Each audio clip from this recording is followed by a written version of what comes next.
unë nuk identifikona me këta, po as me këto nuk po shkojnë qeverisje. Se është komplet e njëjta situatë. Se ka mujt me shku, edhe atëherë e ka lut, zoti Kurti e ka lut, eja me mua në qeverisje, jo më t'i thirë me letër, jo nuk më thire personalisht, u diskutajke, nuk shkoj me zotin Kurti, që atëherë shumica kemi thonë është dosht me shku si kur tash, edhe s'ka shku as me opozitën. Ajo e ka po për juve, e ka pru në 13% DDK-n, a do t'a dërgën DDK në 10% kjo qëndrim? Jo, nuk është situatë e njëjtë, sepse për mendimin tim, në 9 shkurt 2025, qeveria Kurti përfundoi mandatin e plot. Dhe doli me rezultatin ma tull krahasu me këto rezultatet që u provoku në zgjedhjet e 28 dhjetorit dhe 7 qershorit. Ka pas shansat edhe ma mirë atëherë me pas shku.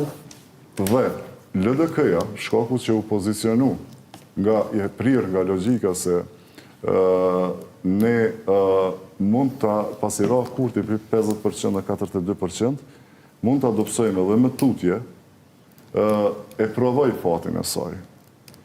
Po ku ka bëj opozita atër? Ga bëj kër e blokëshin krye parlamentarin, zgjedhjen e krye parlamentarit. Zoti Kurti nuk i kishte votat i vetëm, se i kishte 5, 7 ose 8, u propozu disa herë zonja Haziu, derisa dule gjykimi i gjykatës kushtetuese, kështu që nuk ishte situatë e njëjtë. Me pas kur filloi rivaliteti, vetëm do se kaloi në epërsi, e mori atë fuqin mbi 50%, sepse nëse zoti Abdixhiku atëherë do të pranonte koalicion asot, do ta kishim edhe presidentin. Do të thotë, ai veprimi i LDK-s i kushtoi shumë dhe e pagoi me vota. Mirë, po situata e njëjtë nuk ka qenë. Ata provuan gabimisht për mendimin tim, unë kam qenë prej atyre që kam thonë se LDK-ja duhet ta pranoj koalicionin, ashtu kanë qenë edhe fjalët gjatë fushatës zgjedhore, po taktizuan gabim. Unë mendoj që gabim ka qenë. Dhe pas tyre dy përvojave të hidhura, se tash ishte 2025, tash 2026 dhe i kemi pas 2 cikle zgjedhore, ajo e din që mas shumë t'i ka pësu në elektorat. Se dhe zonja Osmani nuk është që e solli me vota partinë aty ku ishin pritshmërit. Edhe PDK-ja ka pësu në këto zgjedhjet e fundit, 36.000 vota ma pak i ka, se sa në zgjedhjet e dhjetorit. Edhe vetëvendosja i ka 100.000 vota ma pak.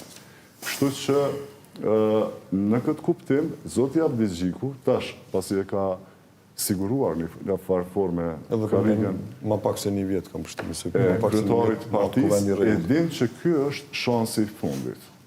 Dhe në këtë shans të fundit, kur nuk është ai zë që mund të imponoj, sepse i ka vetëm sa 18 deputet, i ka LDK-ja, nëse s'ka bëj, me 18 deputet ai mundohet të tregohet konstruktiv, të ruaj subjektivitetin e tij dhe mos ta marrë përgjegjësinë krejtësisht mbi vetën, sepse në 2025 në binte përgjegjësia krejtësisht mbi LDK-n. Po se qëndrimi nuk ishte që do t'i jap unë votat për kryetarin e kuvendit, pavarësisht nëse ka marrëveshje ose nëse ka është diçka tjetër, do t'i ketë as do t'i ketë, kjo çështje tjetër pastaj. Atëherë ishte shumë i rëndësishëm kryetari i kuvendit, e kërkonin të gjithë. Tash për një moment kur erdhi puna për çështën e presidentit, kryetari i kuvendit u bë diçka e rëndësishme. Mirë, po edhe një fjali nëse më lejohet, e tha edhe diçka që është shumë e qartë për mua dhe e kuptueshme, tha kur s'ka besim, nuk mundesh të vazhdosh tutje. Dhe mendoj që këtu mungesa besimit ndërmjet partive politike edhe mos kuptimi i qartë i asaj për çka dalin marrin votë dhe sa e kanë një organin për me i zgjatë kont, ashtu na sjellën këtë situatë. Nuk i takon një parti e gjitha opozitat i ketë. Fund. Edhe pas të ripozicionimin e shkojmë në zgjedhje, prapë shkojmë në zgjedhje, për shkak se Abdixhiku eventualisht